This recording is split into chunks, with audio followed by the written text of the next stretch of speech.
आम आदमी पार्टी जिनकी मुश्किलें आए दिन बढ़ती चली जा रही है, उनका आने वाला साल 2024 कैसा होगा, इसका अनुमान हम लगा ही सकते हैं। जहां पहले ही आम आदमी पार्टी के मेन लीडर्स जैसे कि दिल्ली के former deputy chief minister Manish Sisodia, party leader Satyendra Jain, Rajya Sabha MP Raghav Chadha और भी ऐसे जाने माने चेहरे विवादों में फंसे हुए हैं और खुद को उस सिचुएशन से निकाल पाने में असफल है। क्या हो जब पार्टी का मेन हेड भी ऐसी ही एक कंट्रोवर्सी में पाया जाए? क्या वो बाकी पार्टी मेंबर्स की तरह इसमें फंस जाएगा या फिर खुद को इस मुसीबत से निकालने में सफल होगा? इसका फैसला कर पाना काफी मुश्किल है। और हमारी माने तो जो new headline Delhi chief minister Arvind Kejriwal को लेकर सामने आ रही है, उसके बाद तो हम दावे के साथ कह सकते हैं कि इसका इम्पैक्ट आम आदमी पार्टी की इमेज पर जरूर पड़ेगा।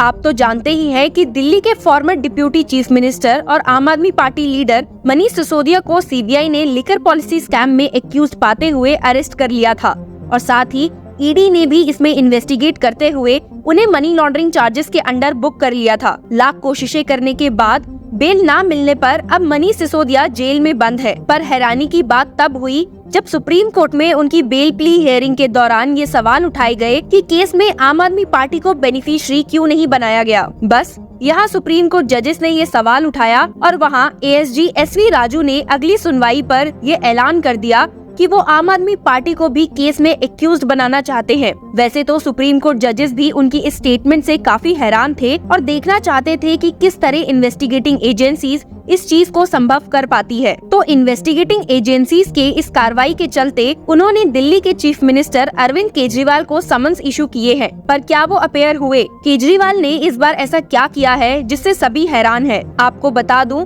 कि दिल्ली लिकर पॉलिसी केस को दो इन्वेस्टिगेटिंग एजेंसीज दो अलग अलग एंगल से प्रॉब कर रही है। पहले CBI ने केजरीवाल से इस मामले में क्वेश्चनिंग की थी।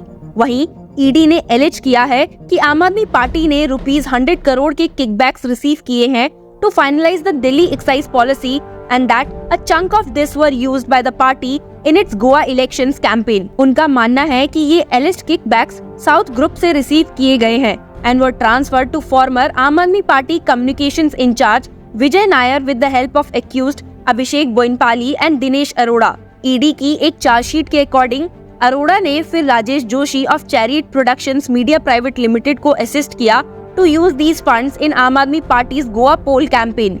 ED ने क्लेम किया है कि आम आदमी पार्टी वॉलंटियर्स को कैंपेन के दौरान कैश में पे किया गया था। ED ने केजरीवाल को अपना पहला समन 30 अक्टूबर को भेजा था, पर उस वक्त दिल्ली चीफ मिनिस्टर ने सिंगरौली मध्य प्रदेश में एक पॉलिटिकल रैली को एड्रेस करने का बताते हुए उन्हें स्किप कर दिया था। उन्होंने समन्स को fishing and roving inquiry term किया था। साथ ही इसे vague, motivated and unsustainable in law बताते हुए जोगिंदर असिस्टेंट डायरेक्टर ED को एक लेटर लिखा था और कहा था कि ED समन्स 3 एस्पेक्ट्स पर क्लियर नहीं है। First, in what capacity he was being summoned as a witness और person of interest. Second, the exact reason why he was being summoned. And third, whether he was being summoned in his individual capacity or in his official role as chief minister और आम आदमी parties national convener. पर क्या आप जानते हैं कि ED ने हाल ही में केजरीवाल को दूसरी बार समन भिजवाया था। 18 दिसंबर को फ्रेश समन्स इशू करते हुए ED ने केजरीवाल को 21 दिसंबर को ED के सामने अपेयर होने के लिए कहा था for questioning in the Delhi excise case. क्या आप सोच सकते हैं what he did? ED office में उनकी एक्सपेक्टेड अपीयरेंस से एक दिन पहले केजरीवाल दिल्ली से चले गए। जी हाँ, आपने सही सुना। Delhi chief minister Arvind Kejriwal left Delhi before his appearance before ED on 21 दिसंबर। आपको बता दूं कि ED समन्स को स्किप करने का उनका इस बार का रीजन एक प्रोग्राम को अटेंड करना है जो केजरीवाल ऑफिस ने 16 दिसंबर को अनाउंस किया था। He is to participate in a Vipassana meditation session at a centre in Hoshiarpur district of Punjab for 10 days. अपने रीजंस बताते हुए उन्होंने ED को 20 दिसंबर 2023 को एक लेटर लिखा है। लेटर में उन्होंने कहा कि वो ये सबमिट करना चाहते हैं कि विपासना मेडिटेशन कोर्स में उनकी डिपार्चर से पहले, जो कि मीडिया में वाइडली पब्लिश और सर्कुलेट किया गया था, यहाँ तक कि ऑफिशियली भी अनाउंस किया गया था, उन्हें 18 दिसंबर 2023 को समन्स रिसीव हुए कि 21 दिसंबर को इन पर्सन अपेयर होइए। उन्होंने आगे कहा कि समन्स की टाइमिंग ने उनकी डिजायर और विश्वास को और भी स्ट्रेंथन कर दिया है that the summons being sent to me are not based upon any objective और rational yardstick but purely as a propaganda as well as to create sensational news in the final few months of much awaited parliamentary elections in the country. Kejriwal ने ED को लिखते हुए previous summons का भी जिक्र किया है जो उन्हें 30 अक्टूबर को भेजे गए थे और कहा कि उसका रिप्लाई करते हुए उन्होंने 2 नवंबर 2023 को एक डिटेल रिस्पांस दिया था। उन्हीं पॉइंट्स को अपने लेटर में फिर से दोहराते हुए केजरीवाल ने पॉइंट आउट किया कि 18 दिसंबर 2023 के समन्स में ईडी ने रेज्ड इश्यूज को कंसीडर नहीं किया है, न ही उसका रिस्पांस दिया है। He said, I still do not know in which capacity am I being summoned, as a witness or suspect, or as Chief Minister Delhi or as आम आदमी पार्टीज नेशनल कन्वीनर। केजरीवाल ने लिखा है कि ईडी ने उन्हें बताना जरूरी नहीं समझा about the details of the case files और द फाइल नंबर और the reasons for summoning him और एनी अदर डिटेल्स। साथ ही केजरीवाल ने कहा है कि ईडी के समन्स एक फिशिंग और रॉबिंग इंक्वायरी की तरह अपेयर होते हैं। केजरीवाल ने लेटर में ईडी को एड्रेस करते हुए कहा कि आप जानते हैं, I am holding a sensitive constitutional post as elected leader and incumbent chief minister of the government of national capital territory of Delhi. I have lived a life of dignity, honour and with complete transparency. As per my schedule publicly known to all, from 20 December 2023, I would be attending the Vipassana meditation course which I have been attending annually for the last 25 years.